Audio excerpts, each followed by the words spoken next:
อาจารย์เล่าเรื่องอื่นได้บอกสักยานเมื่อบ่ได้เอารถอย่างมารถใหญ่มาว่าเป็นอย่างรถใหญ่กับรถจักรนี่เป็นห่วงอยู่เมื่อบ่ได้ก็มีบนนอนอยู่วัดเจริญพรญาติโยมเนาะมื้อนี้ก็เป็นมื้อแรกหลังจากที่ได้เข้าภาวนาปิดวาจาเข้ากรรมฐานมื้อนี้สิมาเล่าให้ฟังเสียงปริศนาอยากฟังว่าจั๋วป้าตัวเรื่องอันนี้อยากฟังเนาะว่าเรื่องอื่นบ่อยากฟังเสียงปริศนามือแรกเข้ากรรมฐานพระอาจารย์ได้ตั้งจิตตั้งใจไว้โดนแล้วว่าถ้าเสร็จเวียนเสร็จงานสมโพธิพระเจ้าใหญ่องค์ดำเนี่ยก็สีเขาภาวนา3 มื้อก็เริ่มตั้งแต่ตั้งแต่วันที่10เป็นต้นมาที่9วันที่10ที่9บอกตั้งแต่มื้อมา10ที่ลงวันที่10เข้าภาวนาเมื่อนั้นน่ะได้ฟังบอกเป็นยังไงเสียงปริศนาโจเล่ไปใส่ละต้องถามโจเล่แม่ค่ำคืนของวันที่10ถึงมื้อ7 ค่ำมื้อ7 ค่ำนั้นพระอาจารย์ได้ตั้งใจไว้ว่าหลังจากที่สวดมนต์หลังจากที่ภาวนาเสร็จเรียบร้อยเคลียร์เวียเคลียร์งานเคลียร์ค่าใช้จ่ายทั้งหมดเคลียร์ปัญหาทั้งหมดติดค้างอยู่ก็เลยได้ตั้งใจเข้าภาวนาปิดวาจาภาวนาอยู่3 มื้อค่ำคืนของมื้อแรกเนาะพระอาจารย์ก็ไปนั่งอยู่กองต้นไม้ขิงต้นหมักขิงยายดวงตายานครับมื้อวันที่10นั้นกลางคืนมื้อ7 ค่ำใกล้สิฮอดมื้อวันพระหลังจากที่สวดมนต์แล้วเนาะพาพวกลูกสวดมนต์พาตนสวดมนต์แล้วก็ได้ไปเข้ากรรมฐานอยู่กุฏิกองต้นไม้เข่งต้นใหญ่อยู่นั้นจะมีศาลพระภูมิมีพระผู้กับมีพระพุทธรูปอยู่2 องค์และมีพระสังฆจายอยู่1 องค์ทีนี้พอผ่านเวลา7 ค่ำไปเนาะกลางคืนเวลาเที่ยงคืน12 โมงกลางคืนนะก่อนที่เขากรรมฐานกับโจโอเล่ก็ไปนั่งน้ำโจโอเล่ก็เลยไปนั่งไปส่งอาจารย์เข้ากรรมฐานว่าสินะเพิ่นก็ไปเบิ้งอาจารย์เป็นห้องอาจารย์ญาติอาจารย์อดเขาบ่ได้เพิ่นก็เลยมานั่งส่งคำกรรมฐานโอ้สิบ่เห็นหน้าอาจารย์กูแล้วญาติคิดฮอดอาจารย์กู3 มื้อนี่ญาติบ่ได้ก็เลยไปนั่งส่งทีนี้ก็มาขอนั่งสมาธินำอาจารย์ข้าน้อยอยากนั่งสมาธินำนั่งได้บ่ได้ลูกนั่งได้ก่อนฮอดเที่ยงคืนเด้อถ้าเที่ยงคืนเราให้ลูกกลับได้ถ้าลูกยังบ่กลับนี่ยานลูกย้านจิตลูกอ่อนเกิดเลยบอกโจโอเล่ว่าโอเล่ฮอดเที่ยงคืนให้กลับเด้ออาจารย์สิปิดวาจาสิได้เขาภาวนาแล้วทีนี้ค่ำคืนของมื้อ7 ค่ำ9 ข้อหา8 ค่ำเวลาผ่านไปนั่งได้ประมาณ1 ชั่วโมงก็เริ่มเข้ามาแบบนี้ความเย็นความหนาวทุกสิ่งทุกอย่างบ่มีเสียงเนี้ยแบบเสียงเพลงเสียงตู้เสียงดนตรีเสียงคนเว้าทุกคนนอนกันหมดนะชาวบ้านกับพากันนอนหมดครูบาอาจารย์กับพากันนอนหมดจวนเย็นเย็นเท้ากับไปนอนหมดเหลือแต่พระอาจารย์กับโจโอเล่วะนี่เหลือแต่พระอาจารย์กับโจโอเล่ก็มานั่งด้านหลังพระอาจารย์ก็นั่งอยู่เตียงนั่งภาวนาก็กำหนดจิตตั้งจิตอธิษฐานว่าสาธุสาธุสาธุข้าพเจ้าชื่อว่านั้นอันนี้ขอน้อมระลึกถึงคุณพระพุทธเจ้าคุณพระธรรมพระสงฆ์คุณบิดามารดาครูบาอาจารย์ให้มาดลบันดาลใจของเฮานี่ใจของข้าพเจ้ารวมลงมาเป็นสมาธิแล้วก็พุทโธธัมโมสังโฆพุทโธพุทโธพุทโธหากว่าบุญข้าพเจ้ามีนิสาธุเด้อข้าพเจ้าเห็นเขาว่าวัดเนี่ยมีสิ่งศักดิ์สิทธิ์มีเจ้าภูมิเจ้าที่มีเจ้าถิ่นเจ้าทานเทพไทยเทวดาจงมาฮับเอาบุญเอากุศลนำข้าพเจ้าด้วยเถิดแต่ตั้งจิตอธิษฐานอันนี้พอตั้งจิตอธิษฐานกันนั่งยืดกายตรงดำรงสติอยู่กับกายได้ไหมยืดกายตรงๆนั่งคัตตมาธิ ยึดตัวตรงๆแล้วก็หายใจเข้า3 บาทแห้งๆหายใจออกยาวๆ3 ครั้งเวลาผ่านไปได้ประมาณ30 นาทีขามันเริ่มตึงเส้นมันเริ่มตึงมันความตึงเครียดความเจ็บมันเริ่มมาขามันเริ่มมึนเขาทีนี้มันรู้สึกเจ็บแล้วเนาะวันนี้เนาะการนั่งกำหนดจิตพิจารณาสังขารเจ็บเนาะปวดเนาะยุบเนาะพองเนาะอยู่นั่นแหละพอผ่านไปได้10 นาทีใจลงเป็นสมาธิไปความเจ็บทั้งหลายหายไปหมดความเมื่อยทั้งหลายหายไปหมดความเครียดทั้งหลายหายไปหมดความกังวลทั้งหลายหายไปหมดพอได้ผ่านอีก10 นาทีเขาก็ประมาณอีก10 นาทีนึงผ่านได้1 ชั่วโมงกว่าจิตลงเป็นสมาธิจิตเฮานิ่งกายเฮาละเอียดกายเฮาตัวเฮาเบาเหมือนว่าฟองนุ่นเวลาจิตเฮาสงบนี่มันจะเป็นฟองเหมือนกับเฮาลอยได้เปรียบเสมือนฟองที่มันลอยขึ้นเบาพอผ่านไปได้1 ชั่วโมงกว่าเริ่มมาแล้วเสียงแตกเสียงปริศนาเสียงมันฮ้องจะเร็วเลย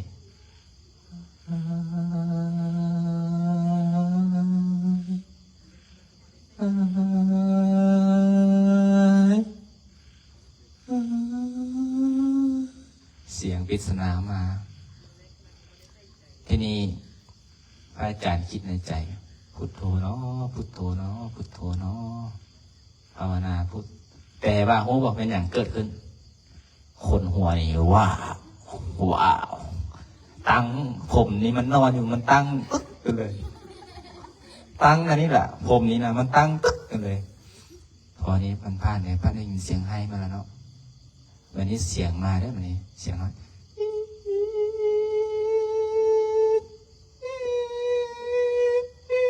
เสียงมันมาได้เสียงให้น้อยแหลม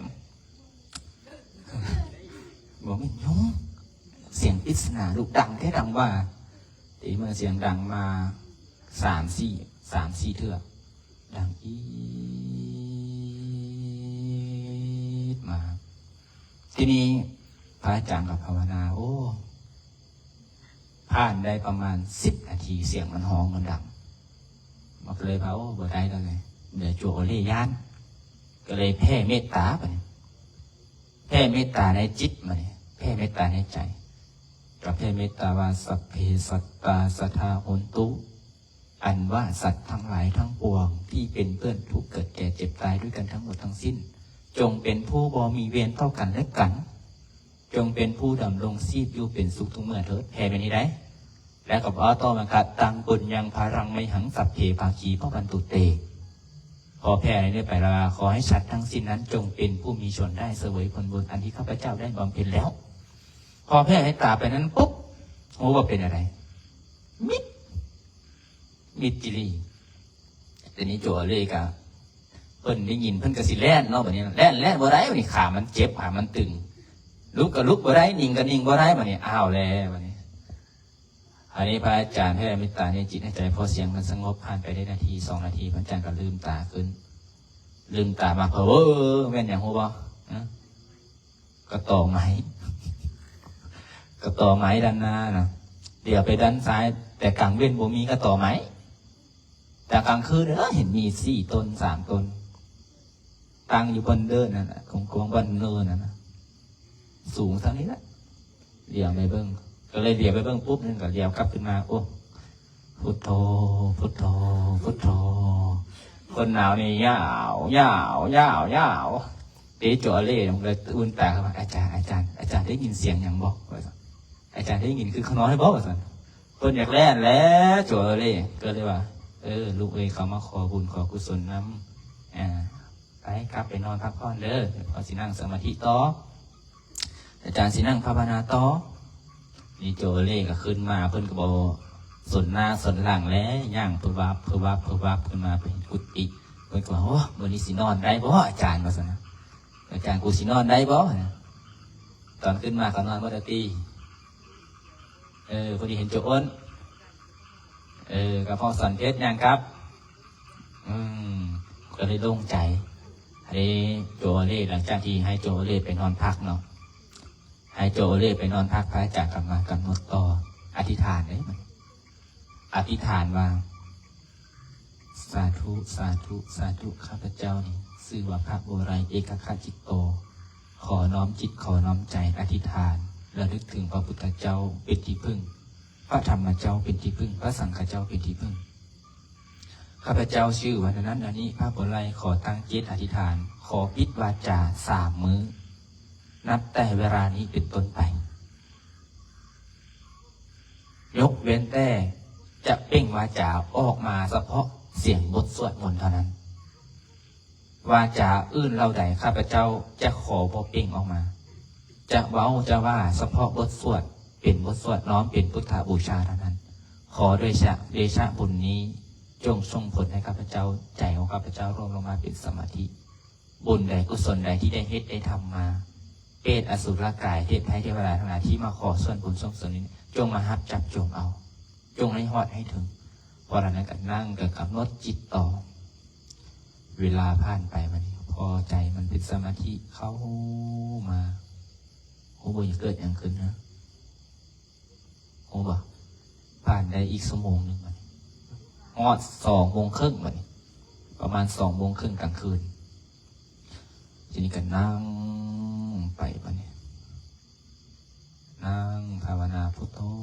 พุทโธมาอีกแล้วได้มาอีกแล้ววันนี้มาหลายกว่าเก้าวันนี้นะเสียงให้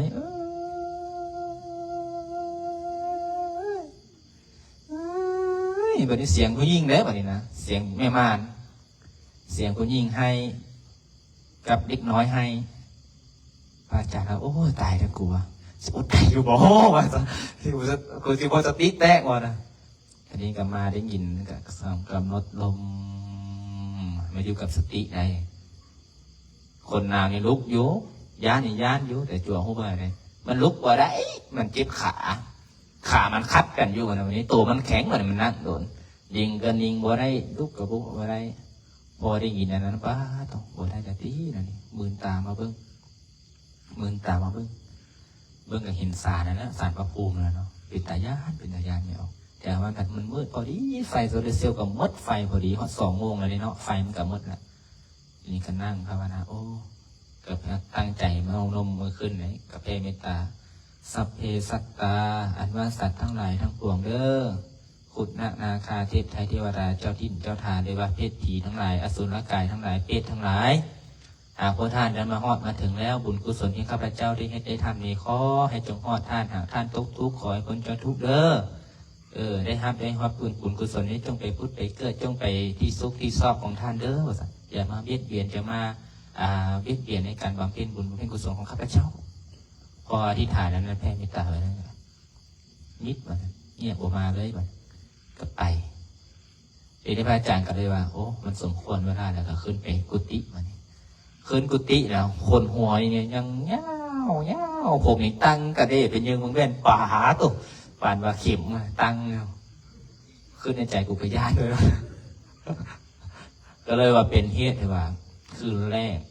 เข้ากรรมฐานอันนี้เล่าสู่ฟังซื่อเป็นเหตุการณ์ที่จิตเฮาปรุงแต่งบ่หรือว่าเป็นเหตุการณ์ที่เฮาการว่าจิตปรุงแต่งไปได้ยินทั้ง2 คนก็เลยได้เจอกับตนเองเลยว่าสิ่งที่ตาบ่เห็นเฮาบ่ลบลู่ทุกสิ่งทุกอย่างมันมีเหตุและมีปัจจัยทุกสิ่งทุกอย่างมันมีเหตุและมีผลพอหลังจากนั้นคืนที่2นี่เข้าภาวนาคืนที่2หลังจากที่เข้าภาวนาต่อตื่นเช้ามาของวันพฤหัสวันพุธวะพฤหัสวันพุธเนาะวันพุธวันพฤหัสคืนที่2เข้ามาแบบนี้ก็เข้ามากำหนดจิตต่อนั่งสมาธิเทียนพระอาจารย์ก็ตั้งไว้อยู่พุ่นแหละโอเล่เป็นคนจุดไว้ก็ตั้งห่างประมาณ60 เซนตั้งกันนั่งภาวนาไปเทียนมดแบบนี้เทียนมันมดมันไม่คุฮะแบบนี้เอานั่งสมาธิแล้วเอาโบเบิ้ลเลยเนาะรับตาเบิ้งทีนี้เกิดเหตุบ่คาดฝันโคว่าเป็นอย่างนะไฟไม่คุทีนี้ไฟมันก็ลามมาได้ป่ะ ลามมาเกิดเหตุบ่คาดฝันมันไหม้ลงมาแล้วฮอดคุแล้วเนาะมันไหม้คุอันนี้มันกับเปื่อยไปนี้มันไฟมันก็ลามไปตามเทียนตามไส้เทียนมันก็ลาดขึ้นมาเทียนมันเทียนใหญ่เนาะมันไหม้ก็ลามมาฮอดผ้าพรมมันผ้าพรมอันนี้เขายังโบหูอยู่ได้นั่งสมาธิใจมาดีสงบแล้วบ่สนฟ้าบ่สนฝนสิลมฟ้าสีออกฟ้าสีฝนพายุสีมากับบ่สนนั่งนิ่งอยู่ไฟมันก็เริ่มลามขึ้นมาไหม้ขึ้นมา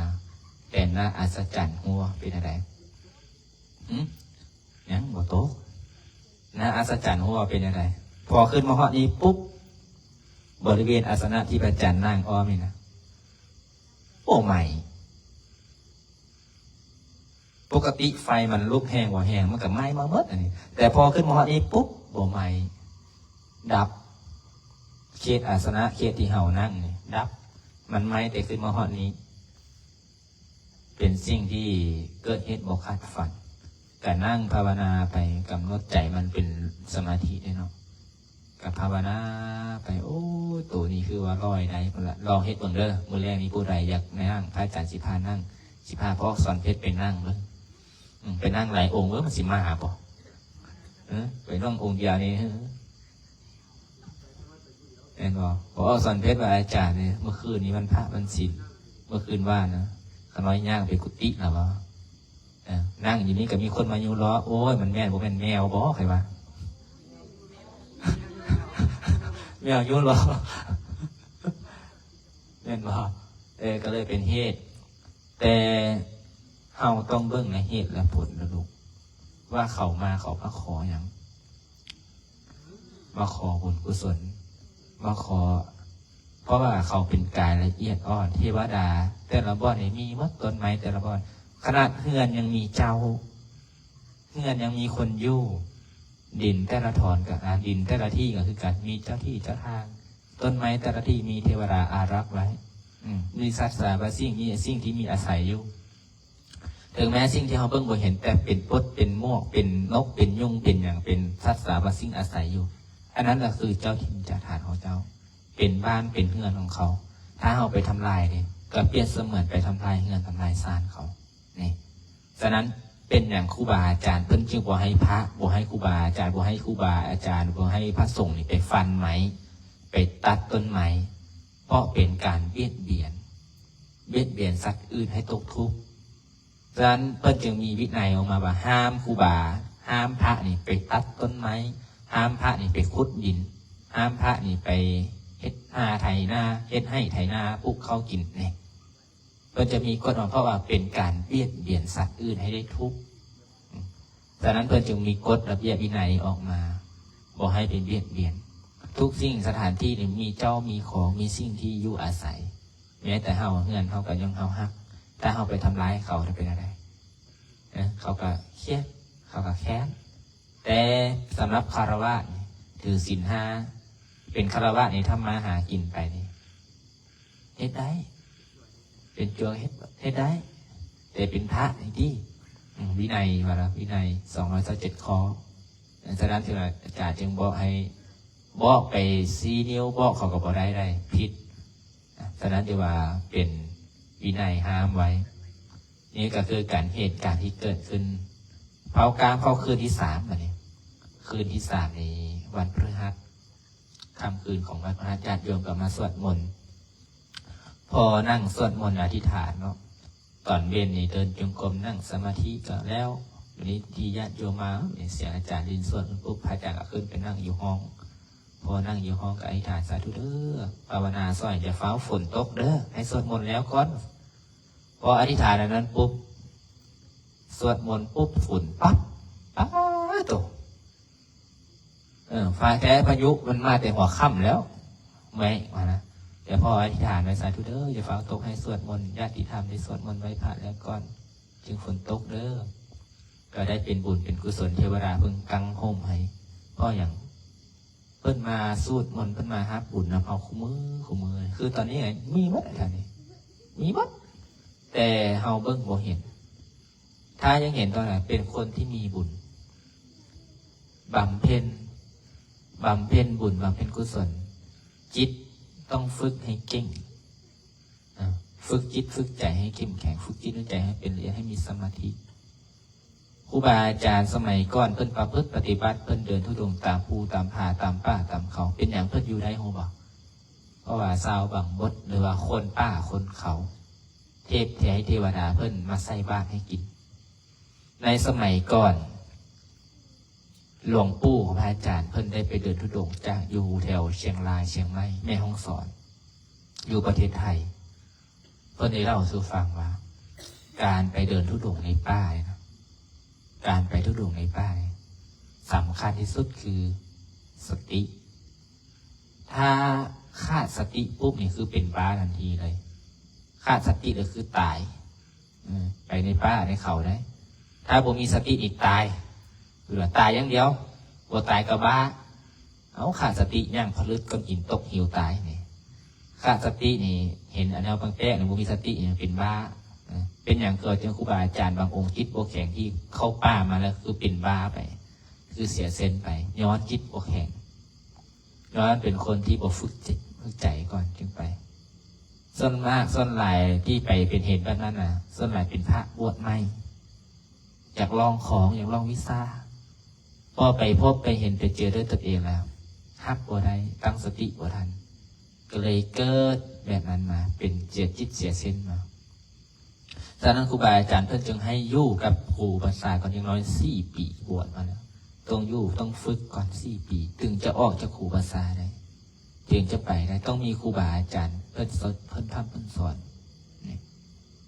อย่างส่วนพ่อสอนเพชรนี่โอ้ยมือแดงว่าสิขึ้นไปนั่งสมาธิภูเขาควายจะเอาจั่วน้อยไปนั่งจั่วได้อยากไปแน่ไปบ่ตรงใดอยากไปอยู่เจ้าพักเฮียนเดือนไหนโอ้เดือน5อยู่องค์ใดจะไปเมื่อแรกไปนั่งสมาธินะอาจารย์เด้อถ้าพาเมื่อแรกจะออกไปพระบุหารเราบอกไปยันเป็นโทษนะเอามันกับภูเขาควรอะไรเงี้ยยอดเขาเขียวน้ำเขาเขียวพวกนั้น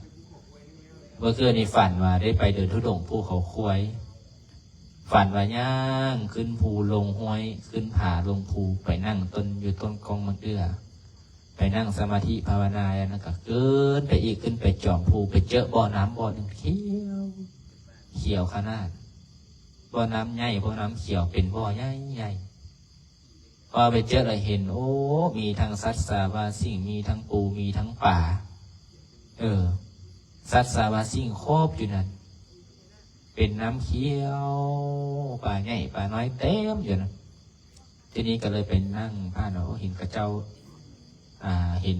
กระเจ้านั่งหาปูหาป่าอยู่ใส่เบ็ดเคยมองอยู่ก็เลยพระอาจารย์ก็ย่างผ่านไปพอย่างผ่านไปขึ้นไปหอดถ้ำเหมือน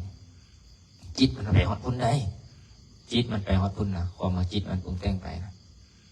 ไปฮอดพุ่นฮอดภูเขาควายมันนะเข้าไปฮอดถ้ำมันเข้าไปในถ้ำนั่นแล้วมีทั้งเพชรมีทั้งนิลมีทั้งจินดามีทั้งทรัพย์สมบัติเต็มกองอยู่ในถ้ำตอนนั้นจะเข้าไปลึกประมาณอยู่15 เมตรย่างเข้าไปจะมีอีกถ้ำซอกมันจะเป็นซอกหินน้อยพอแต่รอดลมย่างรอดโตเข้าไปได้จากจิตพระอาจารย์กับคิดปรุงแต่งไปทั้งพูดเหรอขึ้นไปนั่งเข้าไปเห็นปุ๊บของเงินของคำนั้นเต็มแต่ดีแต่จิตใจโบโลภท่านโลภนี่โอ้ยจากสีมาใดสิปินบ้าไปแล้วก็เลยกลับคืนมาความฝันนะนี่ความฝันทุกฟังกลับคืนมาตื่นเช้ามาก็มาแผ่เมตตามาภาวนาก็ได้ออกมาฮับบิณฑบาตก็ได้เป้งวาจาแรกคือได้อวยพรใส่ให้กับศรัทธาญาติโยมให้กับเจ้าภาพเจ้าศรัทธาว่าสาธุเด้อด้วยอำนาจบุญอำนาจกุศลในวาระโอกาสที่ข้าพเจ้านี่ได้เข้าบำเพ็ญเพียรกรรมฐานภาวนาปิดวาจาเป็นเวลา3 มื้อ 3 คืนขอแผ่บุญกุศลนี้ให้แก่สรรพสัตว์ทั้งหลายสัตว์น้อยสัตว์ใหญ่เทพไทยเทวดาพ่อแม่ครูบาอาจารย์เจ้ากรรมนายเวรเจ้าภาพเจ้าศรัทธาที่ได้มาร่วมสร้างของสาให้มีแต่ความสุขความเจริญเนี่ยก็ได้เป้งวาจาออกมาโดยการบอกกับญาติกับโยมประเด็นนี้อันนี้เราเป็นว่าเป็นบุญเป็นกุศลพอเขาภาวนาปุ๊บไอ้จัวเทวดาเพิ่นเอาเงินมาให้ประเดี๋ยวเนี่ยฝันว่าได้ไปเห็นคุ้มทรัพย์ฝันว่าได้ไปเห็นทรัพย์สมบัติอยู่ธรรม ตื่นเช้ามาปุ๊บเทวดาเอาเงินมาให้ได้เงินมาพอออกเพิ่นไม่ออกเพิ่นมีโชคก็เลยถวายมา20 ล้านกีบได้ปัจจัยมา20 ล้านก็ได้วันนี้ก็เลยได้ไปจัดสรรไปเฮ็ดบุญได้ซื้อโต๊ะซื้อตั้งไปถวายห้องการอปส.เมื่อไป7 ล้านโมทนาบุญกับซื้อน้ำอยู่วัดถวายวัดป้านาก็น้อยอีก3 ล้านเป็น10 ล้านเนี่ยเหลือ10 ล้านเอามาให้หยังเอามาไว้จ่ายค่าเล็กพวกส่วนที่เอามาเฮ็ดอาหารทานแทงค่าเล็กเอามาเฮ็ดทานน้ำก็เลยเอาถือเป็นบุญเป็นกุศลนี่แหละอันนี้ส่งของการสวดมนต์ภาวนานะลูกจื้อเอาเด้อให้จำเอาสวดมนต์ภาวนาสวดมนต์เป็นยาทาภาวนาเป็นยาใจทั้งสวดทั้งทาเป็นทั้งยากินทั้งยาใจนี่แต่นั้นยอจึงสำคัญที่พระอาจารย์พาพวกเจ้านั่งสมาธิสวดมนต์แต่ละมือเพื่อให้มีความอดทนเพื่อให้มีความเพียรเป็นผู้ที่บ่มีความเกียจคร้านเห็นมาบนอื่นตกแรงมาปุ๊บเขาเลิกเห็นว่าเขาไปนอนได้ไปลิ้นพากันลิ้นพากันยอกกันง่ายแต่วัดเอาเป็นอย่างสวดมนต์นั่งสมาธิภาวนาเพื่ออย่างเพื่อตอบแทนบุญคุณของอ้อมตนญาติโยมตอบแทนบุญคุณของพ่อของแม่ด้วยการนี่แหละ1เป็นคนดี2เป็นคนเกเร3เป็นคนอยู่ในศีลในธรรมมีศีลงดงามมีกิริยามารยาทงดงามมีสัมมาวาจาที่งดงามมีกายกรรมที่งดงามมีมโนกรรมที่งดงามนี่บ่คิดเบียดเบียนบ่ไปเบียดเบียนผู้ใดคือไม่ใหญ่มาวันนี้บอกเรามาหาตกทุกข์ได้ยากลำบากขาดเกินได้มาเข้าวัดเข้าวาได้มาฟังธรรมได้มาเข้ามาหาครูบาอาจารย์ได้กำลังจิตกำลังใจกลับไปสู้ชีวิตต่อเมื่อก่อนมีไม่ออกเพิ่นกะเป็นผู้หนึ่งที่มีเงินมีขับมาก่อนว่าง่ายคือเป็นเศรษฐีมาก่อนทีนี้พอสามีตายจากไปจากที่ว่าเป็นคนที่อยู่ละมีสามีมีผัวหาเงินมาให้ใช้แต่ละมือพอผัวตายจากไปตัวเองเฮ็ดอย่างว่าเป็นเหมือนหาอย่างว่าเป็นจากสีลงมือให้อย่างเงินที่ผัวหามาไว้ให้ค่ำที่ผัวซื้อไว้ให้ออกไปขายมั้งว่าอย่างมันหลายแล้วเราก็ขายออกพอที่ขายออกไปเฮ็ดลงทุนอย่างกับเจ๊งเหมือนเฮ็ดอย่างกับโบเกิดผลแถมนามอซ้ำไปติดการพนันพอติดการพนันเอามดนี้มดทั้งเงินมดทั้งซานมดทั้งรถมานี่เงินกับมดขายดินกับขายรถกับขายเหลือแต่ผ้าเหลือแต่เสื้อเหลือแต่คิงนี่แหละเป็นว่าโทษของการพนันเป็นสิ่งที่อันตรายที่สุดไฟไหม้เงินยังเหลือดินการพนันกัดกินเงินกระโบเหลือดินกระโบเหลือหมดฉะนั้นคือว่าเพิ่นจึงให้ถือศีลบ่ให้ดินในอบายมุขในสิ่งที่การพนันเป็นสิ่งที่บ่ดีถ้าอดบ่ได้ทนบ่ดินได้แต่ต้องมีสติถ้ามีสตินี่จะควบคุมได้ควบคุมใจตนเองได้การที่ให้นั่งสมาธิสวดมนต์แต่ละมื้อพาญาติพาโยมนั่งสวดมนต์ภาวนาแต่ละมื้อเพื่อควบคุมบ่ให้มันเกิดเหตุทั้งหลายทั้งปวงที่มันมดทั้งเนื้อมดทั้งโตมดทั้งนี้นั่นจริงสวดมนต์ภาวนาเพื่อเสริมสร้างบุญบารมีให้คนเฮานี่เกิดมาเนี่ยไซบุญเป็นที่พึ่งเพราะอย่างบุญเป็นที่พึ่งการกระทำของเฮาเนี่ยคือบุญกรรมก็เรียกว่ากรรมนี่มี2 อย่างเด้อจั่วเนียนบอกไม่ออกกรรมนี่มี2 อย่างคือกรรมดีและกรรมชั่ว2 อย่างนี้นะเฮากระทำดีบุญนั้นก็จะเกิดเฮากระทำชั่วกรรมบาปนั้นก็จะเกิด2 อย่างนี้จะเป็นตัวส่งผลให้เฮาชีวิตจะดีก็ย้อน2 อย่างนี้ชีวิตจะจมก็ย้อน2 อย่างนี้ฉะนั้นจึงว่าเฮาเอามืออาศัยพึ่งกรรมดีได้สร้างกรรมดีไว้ถ้าเฮาบ่เพียรสร้างกรรมดีบ่ภาวนาบ่เพียรสร้างคุณงามความดีบ่เพียรสร้างเรื่องสร้างโตตนเองเปรียบเสมือนเฮาตักน้ำเฮาบ่เติมจากเถื่อเฮาไปตักเอาแต่ในถังเก้าตักไปตักมาน้ำหมดบัดนี้บุญก็คือกันได้เฮาบ่บำเพ็ญเพียรเฮาบ่สร้างบ่เฮาบ่เฮ็ดบ่ทำนี่มันก็หมดมันก็เกิดก็แห้งไสแต่อดีตชาติเก่าบุญไม่บ่สร้างแล้วเมื่อการเฮ็ดบุญเนี่ยบัดนี้ว่าบุญบ่แม่นว่าสิให้แต่ทานวัตถุเข้าของทานเงินทานคำแต่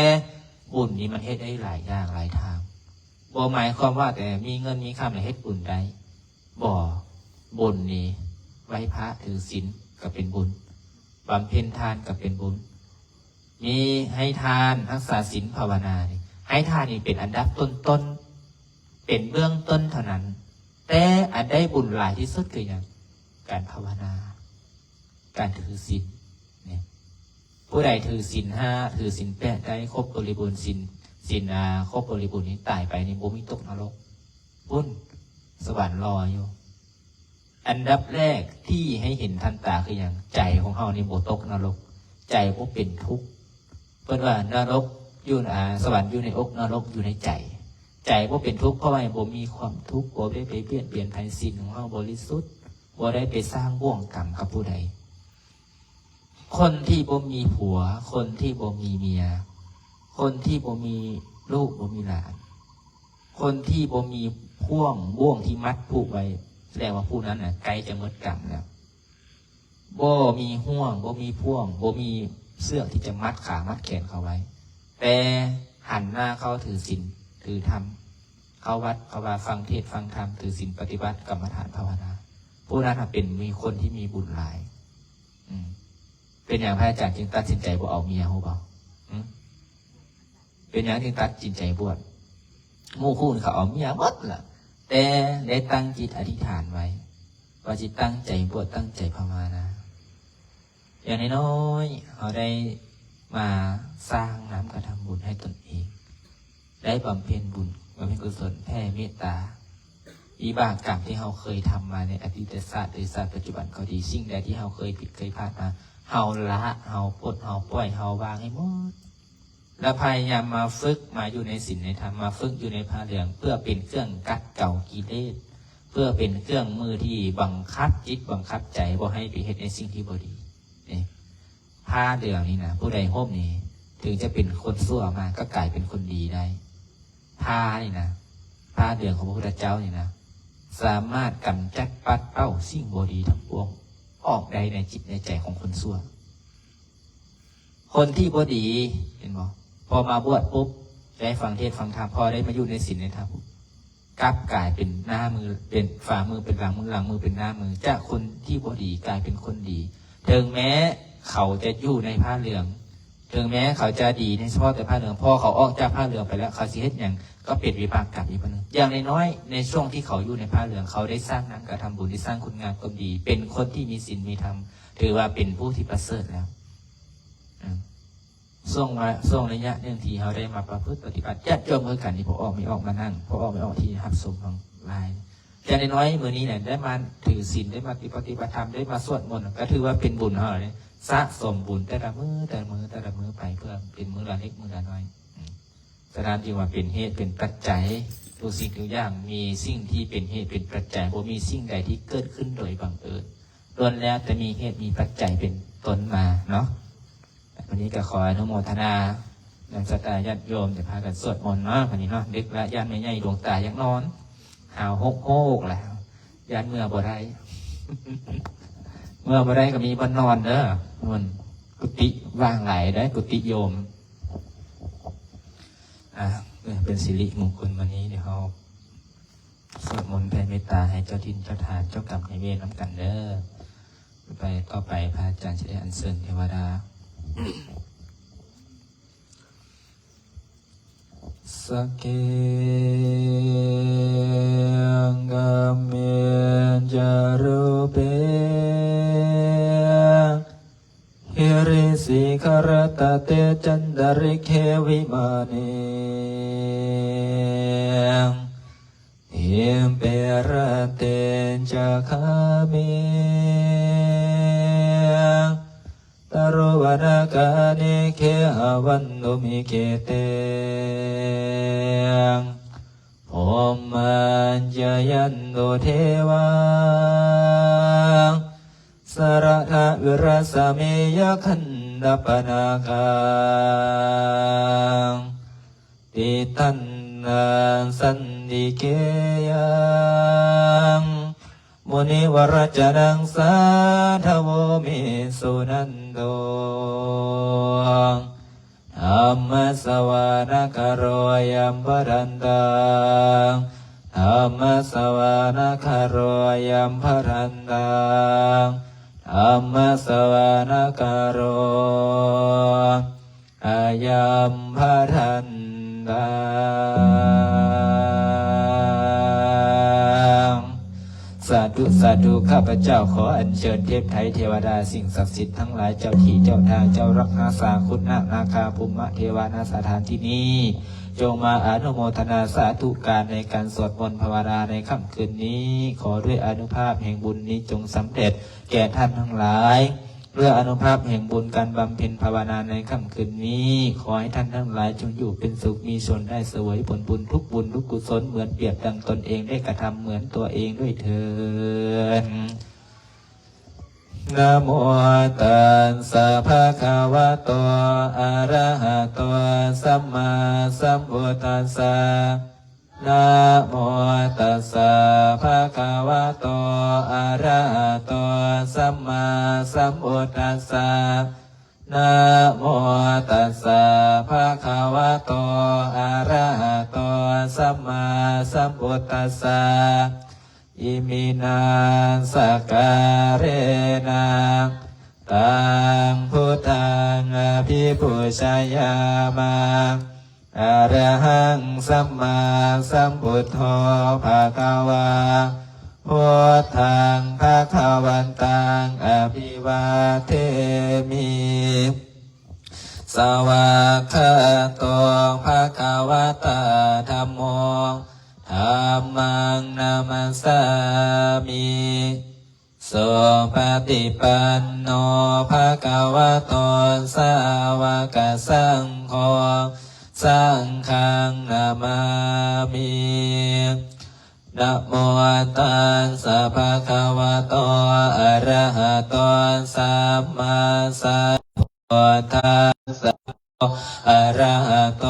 สัมมาสัมพุทธัสสะนะโมสัพพะคะวะโตอะระหะโตสัมมาสัมพุทธั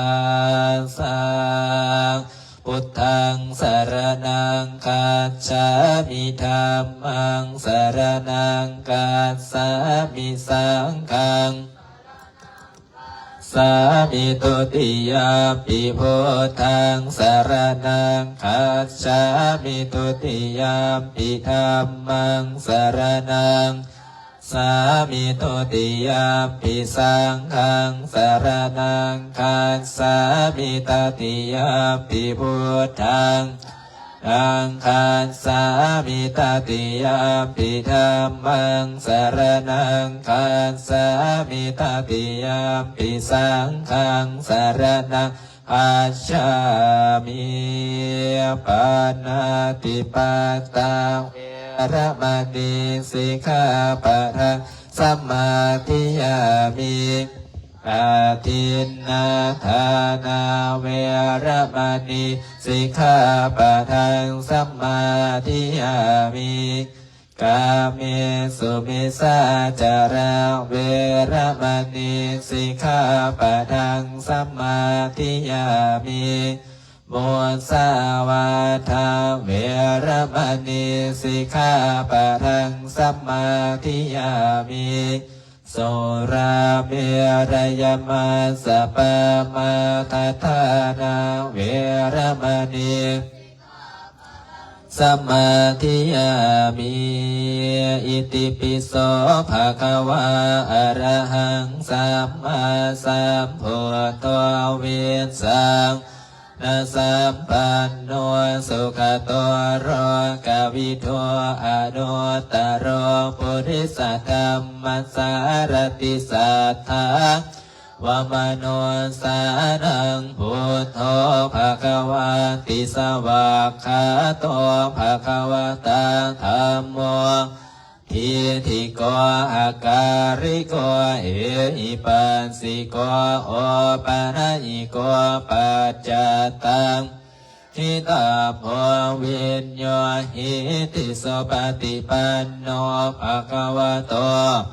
วากสังโฆโอชุปฏิปันโนภะคะวะโตสาวกสังโฆญายปฏิปันโนภะคะวะโตวากสังโฆสามีจิปฏิปันโนภะคะวะโตสาวกสังโฆยติทังลิปุลิสโยคานิอัตตปุลิสบุคลาเอสะภะคะวะโตสาวกสังโฆอาหุนายโยปะหุนายโยทังโยอัญชริกรณิโยอนุตตรังปุญญเขตังโลกัสสติภะหุงสหัสมปิเน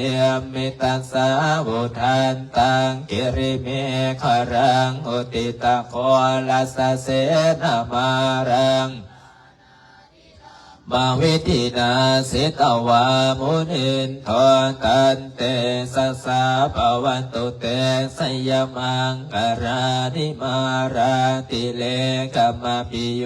สิตัสสะปรันติงโห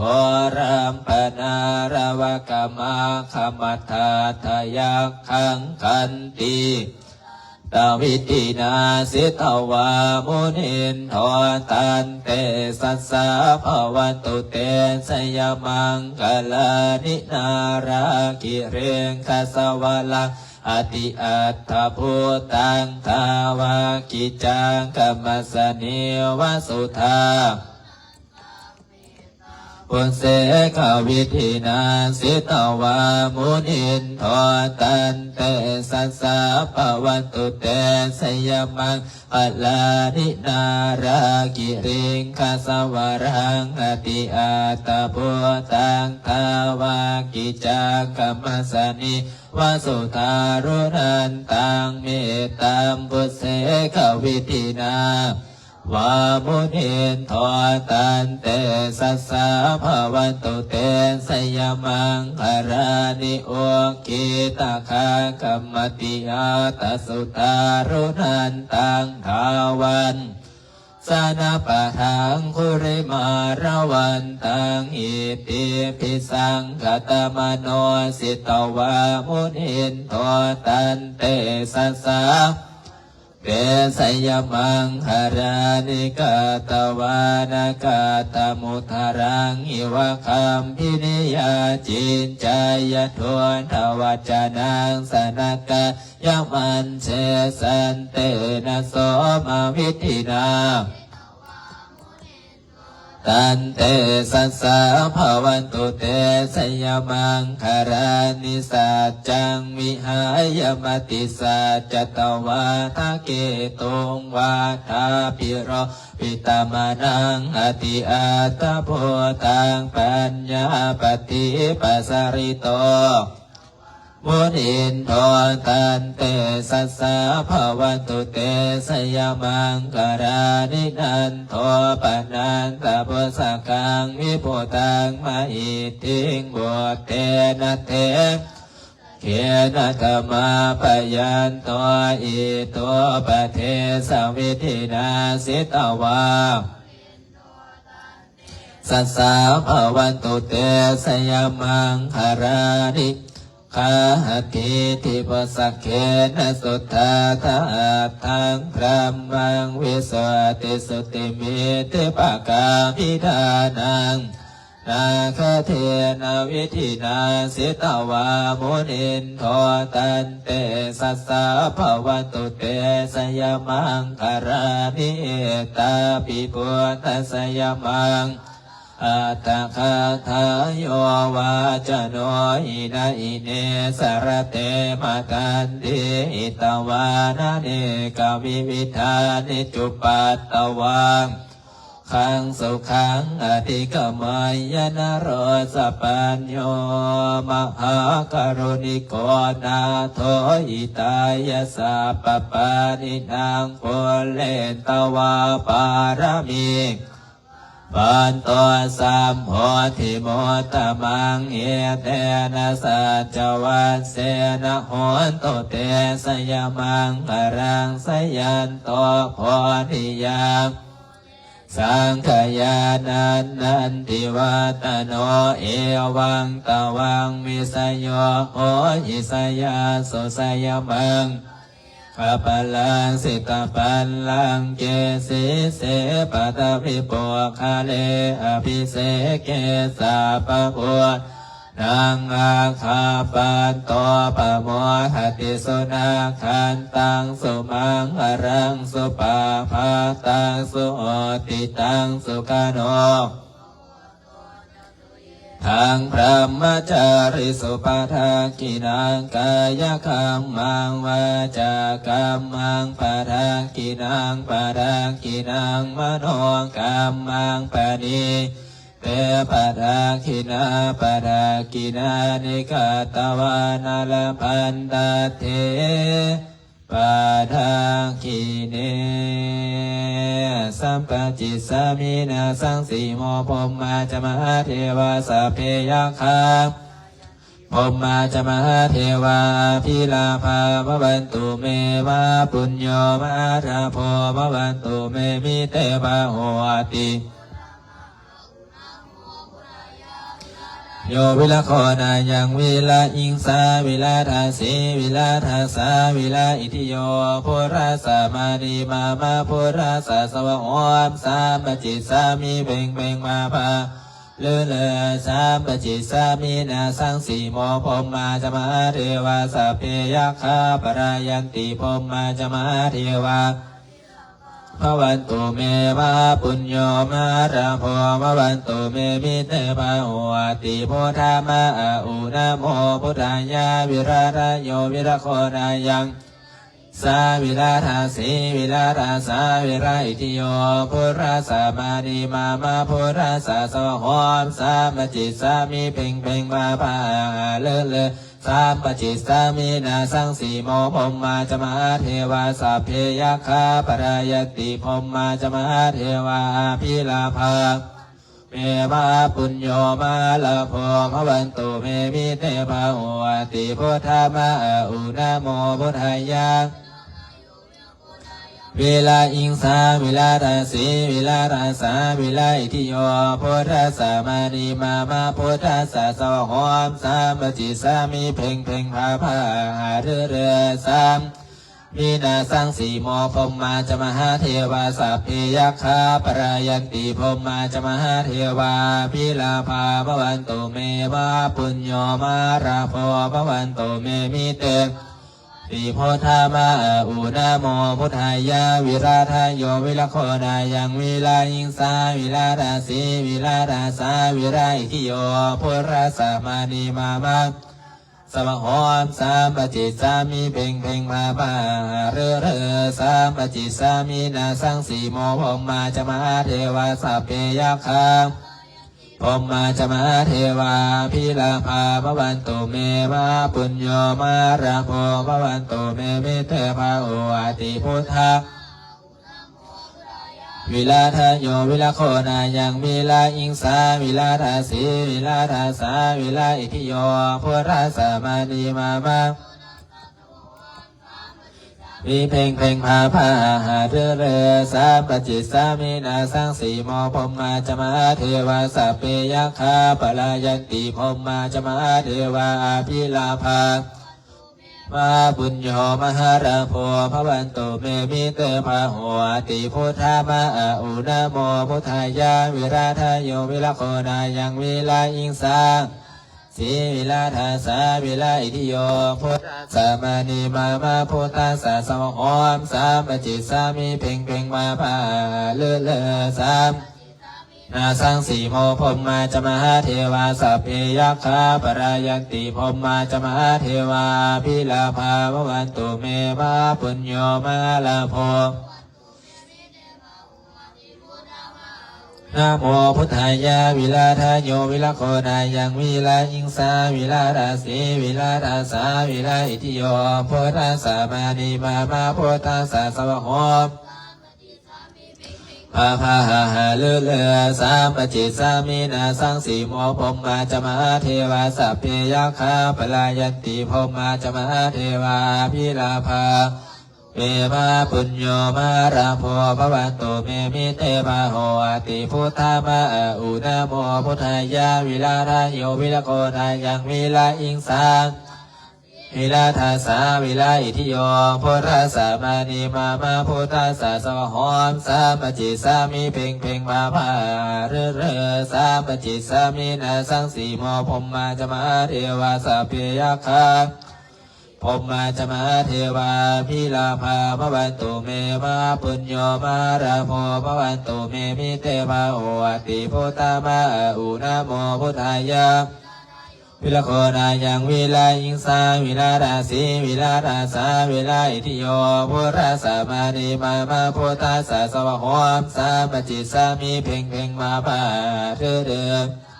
สามีนาสังสีโมพมมาจมาเทวาสัพเพยัคฆาปรายันติพมมาจมาเทวาพิลาภาภวันตุเมมาปุญโญมาราโภภวันตุเมมิเตภาโหติพุทธายาวิลาทายโยวิลโคนายังวิลาอิงสาวิลาราสีวิลาราสาวิลาอิทิโยพุทธาสามานีมาพุทธาสาสวะโหมสามปจิสามีเพ่งมาเรสามปจิสามีนาสังสีโมพมมาจมาเทวาสัพเพยัคฆาพมมาจมาเทวาพิลาภาภวันตุเมมาปุญโญมาราโภภวันตุเมมิเทภาโหติพุทธามาอุณโมพุทธายาวิลโคนายังวิลาอิงสาวิลาราสีวิลาราสาวิลาอิทิโยพุทธาสามานีมาพุทธาสาสวะโหมสามเพ่งมาเรสามปจิสามีนาสังสีโมพมมาจมาเทวาสัพเพยัคฆาปรายันติพมมาจมาเทวาพิลาภามาลาโภภวันตุเมมิเตภาโหติพุทธามาอุณโมพุทธายาวิลาทายโยวิลโกนายังวิลาอิงสาสีวิลาราสาวิลาอิทิโยพุทธาสามานีมาพุทธาสาสวะโหมสามปจิสามีเพ่งมาเรสามปจิสามีนาสังสีโมจมหาเทวาสัพเพยัคฆาปรายันติพมมาจมหาเทวาพิลาภาภวันตุเมมาปุญโญมาราโภเมมิเตภาโหติพุทธามาอุณโมพุทธายาวิราทายโยวิรโคนายังวิลาอิงสาทาสีวิลาทาสาวิลาอิทิโยพุทธาสามานีมาพุทธาสาสวะโหมสามปจิตสามีเพ่งพาอาหาเรอิติปิโสวิเศษอิเสพุทธนามิอิพุทธตังโสอิโสตังพุทธปิติอิติปิโสวิเศษอิเสพุทธนามิอิเมนาพุทธตังโสอิโสตังพุทธปิติอิติปิโสวิเศษอิเสพุทธนามิอิเมนาพุทธตังโสอิโสตังพุทธปิติอิติปิโสอิเมนาพุทธตังโสอิโสตังพุทธปิติอิติปิโสวิเศษอิเสพุทธนามิอิเมนาพุทธตังโสอิโสตังพุทธปิติอิติปิโสวิเศษอิเสพุทธนามิอิเมนาพุทธตังโสอิโสตังพุทธปิติอิติปิโสวิเศษอิเสพุทธนามิอิเมนาพุทธตังโสอิโสตังพุทธปิติอิติปิโสวิเศษอิเสพุทธนามิอิเมนาพุทธตังโสอิโสตังพุทธปิติอิติปิโสวิเศษอิเสพุทธนามิอิโสตังพุทธปิติอิติปิโสวิเศษอิเสพุทธนามิอิเมนาพุทธตังโสอิโสตังพุทธปิติทานาปาลามิสัมปันโน ทานะอุปปารมีสัมปันโนทานะปรมัตถปาลามีสัมปันโนเมตตาไมตรีกรุณาโมทิตาอุเบกขาปาลามีสัมปันโนอิติปิโสภะคะวาศีลปาลามีสัมปันโนศีลอุปปาลามีสัมปันโนศีลปรมัตถปาลามีสัมปันโนเมตตาไมตรีกรุณาโมทิตาอุเบกขาปาลามีสัมปันโนอิติปิโสภะคะวาเนคขมะปาลามีสัมปันโนเนคขมะอุปปาลามีสัมปันโนเนคขมะปรมัตถปาลามีสัมปันโนเมตตาไมตรีกรุณาโมทิตาอุเบกขาปาลามีสัมปันโนอิติปิโสภะคะวาปัญญาปาลามีสัมปันโนปัญญาอุปปาลามีสัมปันโนปัญญาปรมัตถปาลามีสัมปันโนเมตตาไมตรีกรุณาโมทิตาอุเบกขาปาลามีสัมปันโนอิติปิโสภะคะวาวิริยาปาลามีสัมปันโนวิริยาอุปปาลามีสัมปันโนวิริยาปรมัตถปาลามีสัมปันโนเมตตาไมตรีกรุณาโมทิตาอุเบกขาปาลามีสัมปันโนอิติปิโสภะคะวาขันติปาลามีสัมปันโนขันติอุปปาลามีสัมปันโนขันติปรมัตถปาลามีสัมปันโนเมตตาไมตรีกรุณาโมทิตาอุเบกขาปาลามีสัมปันโนอิติปิโสภะคะวาสัจจาปาลามีสัมปันโนสัจจาอุปปาลามีสัมปันโนสัจจาปรมัตถปาลามีสัมปันโนเมตตาไมตรีกรุณาโมทิตาอุเบกขาปาลามีสัมปันโนอิติปิโสภะคะวาอธิฐานาปาลามีสัมปันโนอุปปาลามีสัมปันโนอธิฐานาปรมัตถปาลามีสัมปันโนเมตตาไมตรีกรุณาโมทิตาอุเบกขาปาลามีสัมปันโนอิติปิโสภะคะวาเมตตาปาลามีสัมปันโนเมตตาอุปปาลามีสัมปันโนเมตตาปรมัตถปาลามีสัมปันโนเมตตาไมตรีกรุณาโมทิตาอุเบกขาปาลามีสัมปันโนอิติปิโสภะคะวาอุเบกขาปาลามีสัมปันโนอุเบกขาอุปปาลามีสัมปันโนอุเบกขาปรมัตถปาลามีสัมปันโน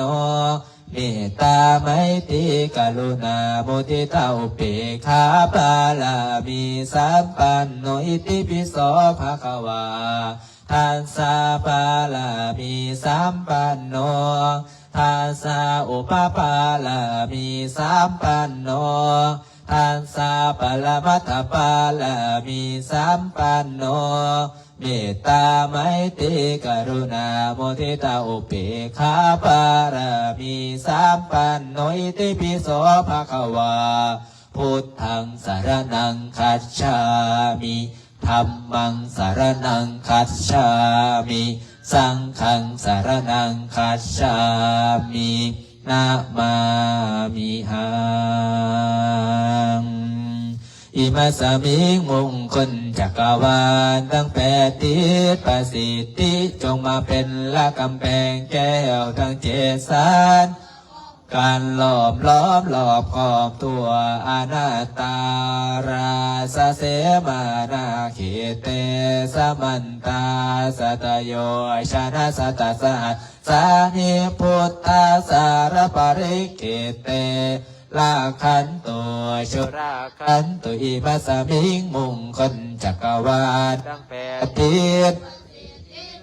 เป็นละกำแพงแก้วทั้งเจ็ดสานมาป้องกันล้อมพร้อมหลอบขอบตัวอนัตตา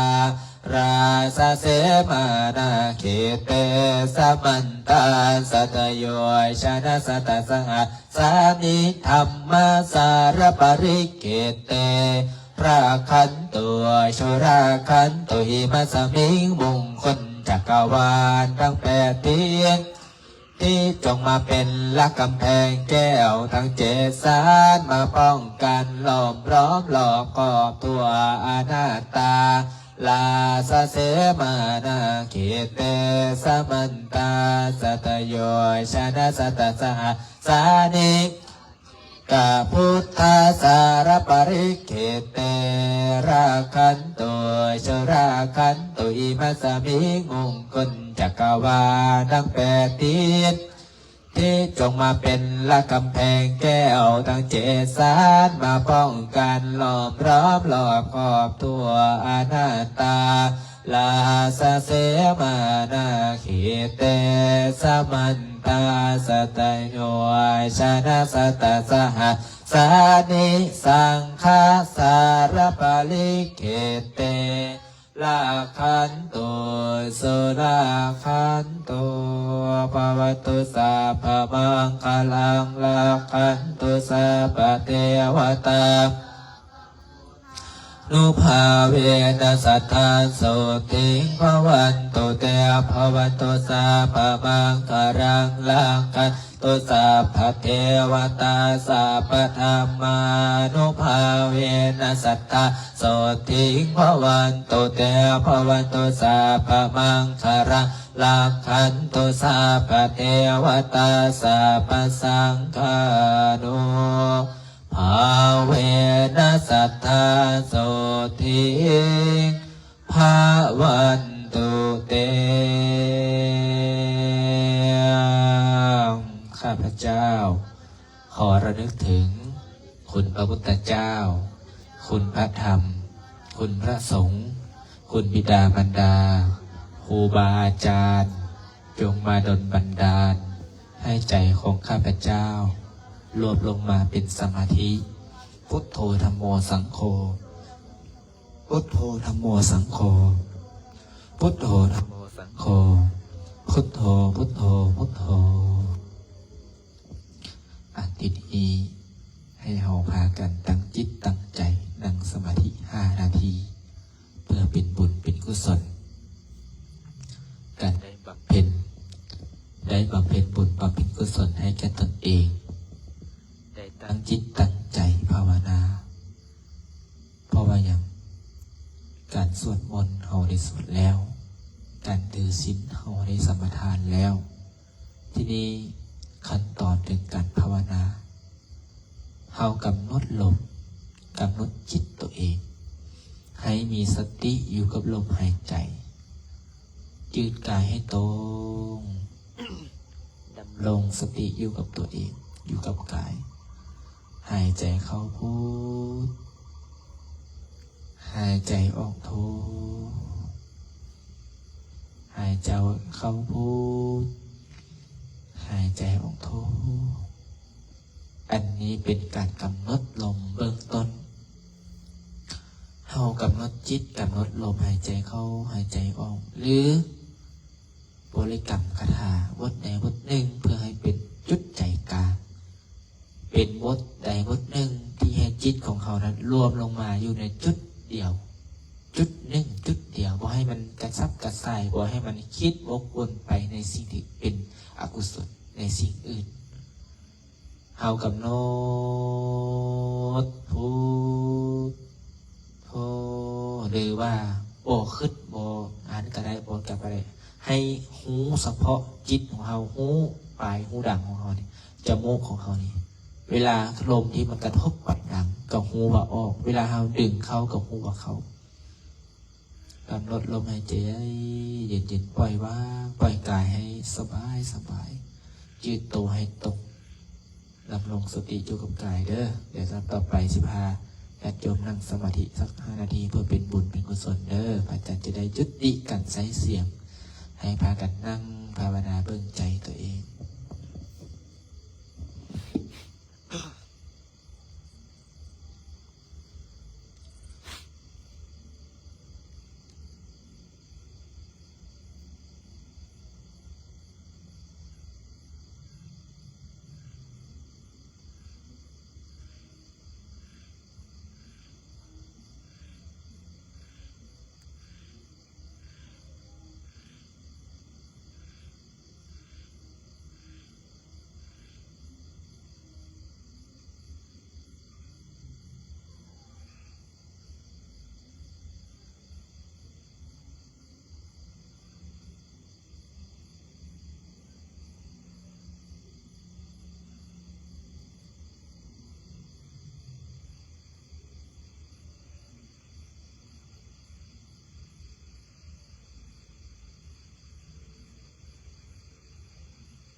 ทีนี้ค่อยๆหายใจเข้าลึก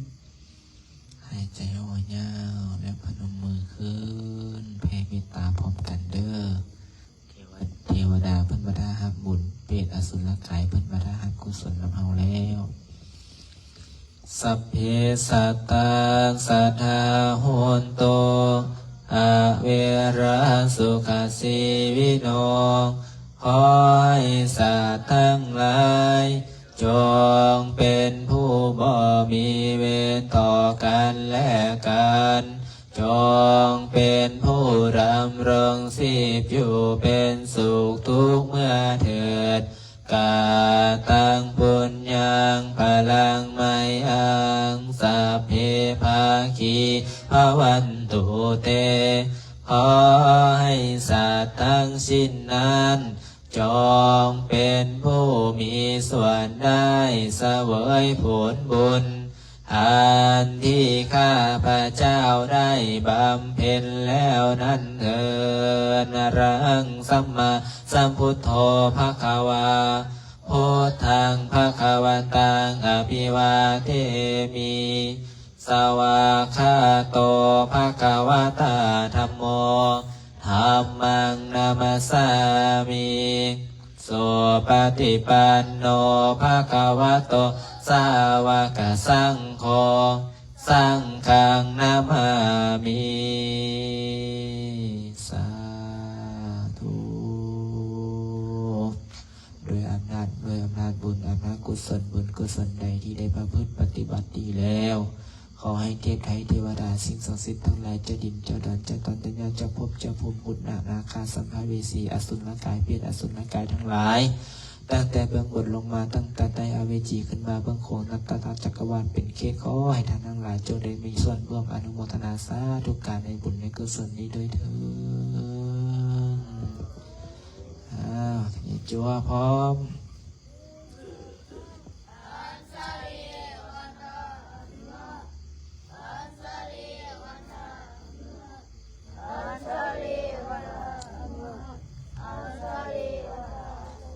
หน้าไปหาพระออกไม่ออก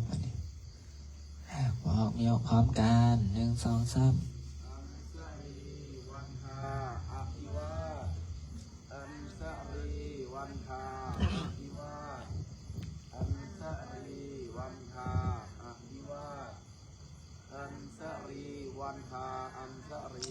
พรเด้อวันนี้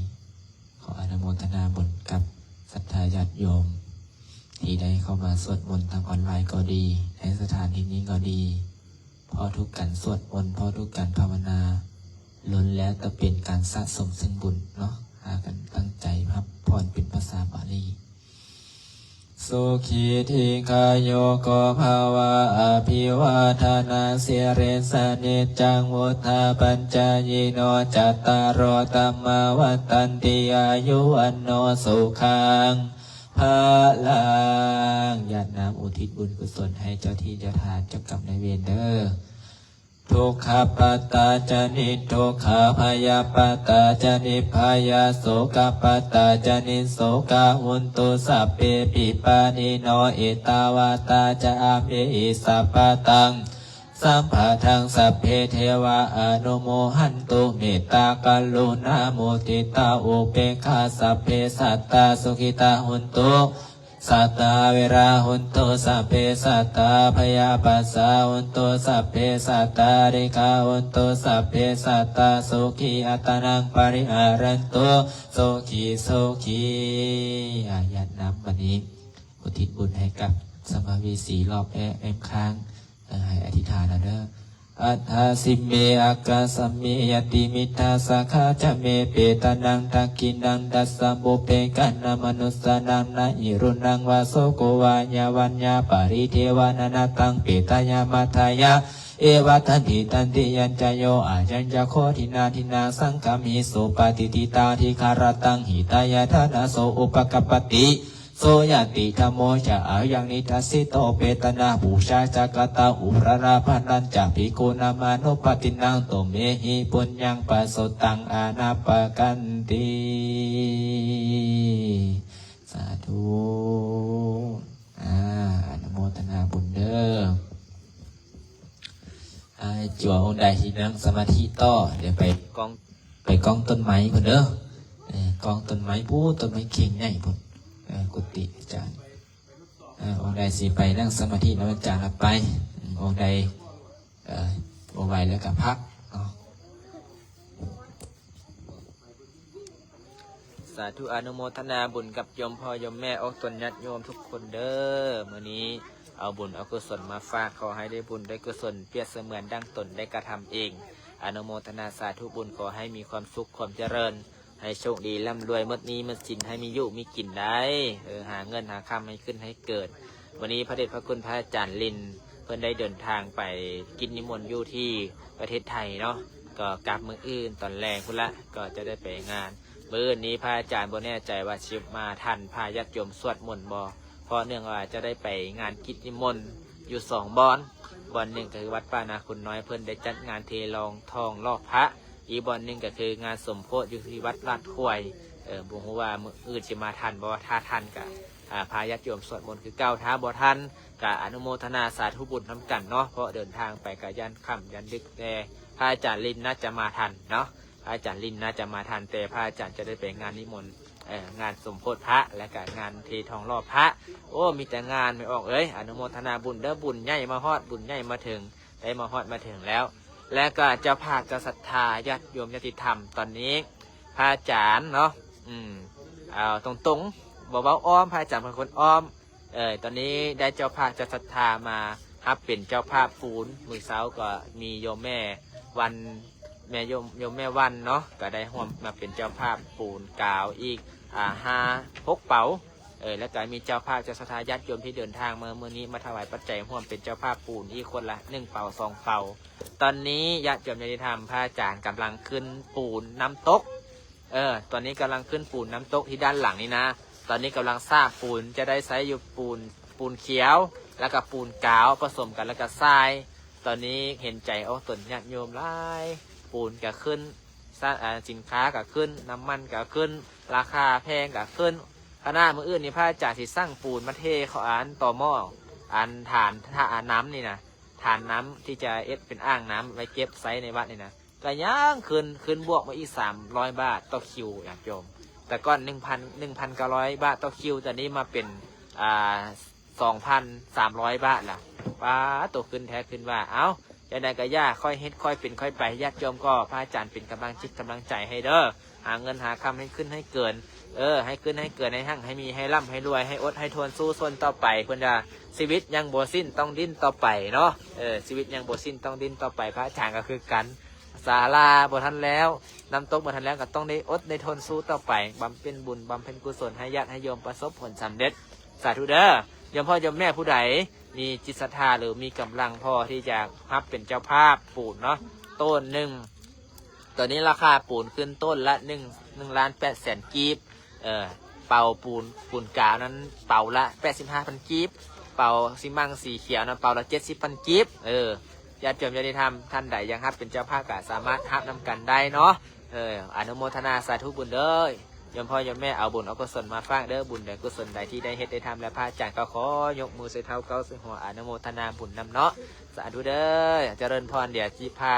ลูกจั่วลูกเนนได้ไปฝึกจิตฝึกใจได้ไปภาวนาต่อก่อนอยู่ต้นกกไม้เข่งใหญ่เนาะอยู่วัดจอมปลวก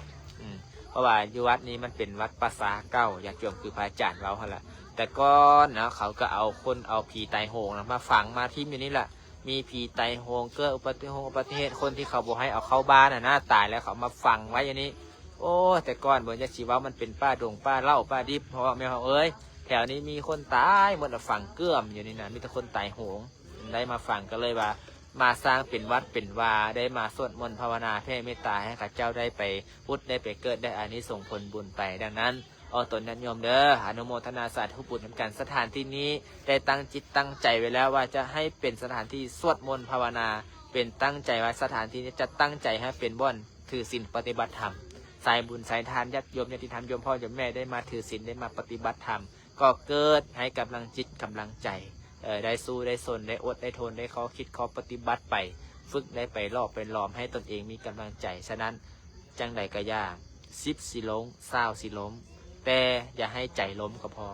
ถ้าใจล้มแล้วไปต่อบ่ได้ไม่ออกใจต้องอดต้องสู้ต้องทนผ่านพ้นแน่นอนพระอาจารย์เชื่อว่ามีสิ่งใดที่จะข้ามผ่านพ้นไปบ่ได้ถ้าเรามีความขันติมีความเพียรมีความอดทนใจให้มันแข็งคือหินคือเพชรเพราะว่าอย่างมันจะได้เก่งมันจะได้แกล้งคือเพชรอย่างสีมันกระทบมันก็แข็งคือเพชรผมมีสะทบสะท้านดังนั้นบำเพ็ญบุญบำเพ็ญกุศลให้เก่งใ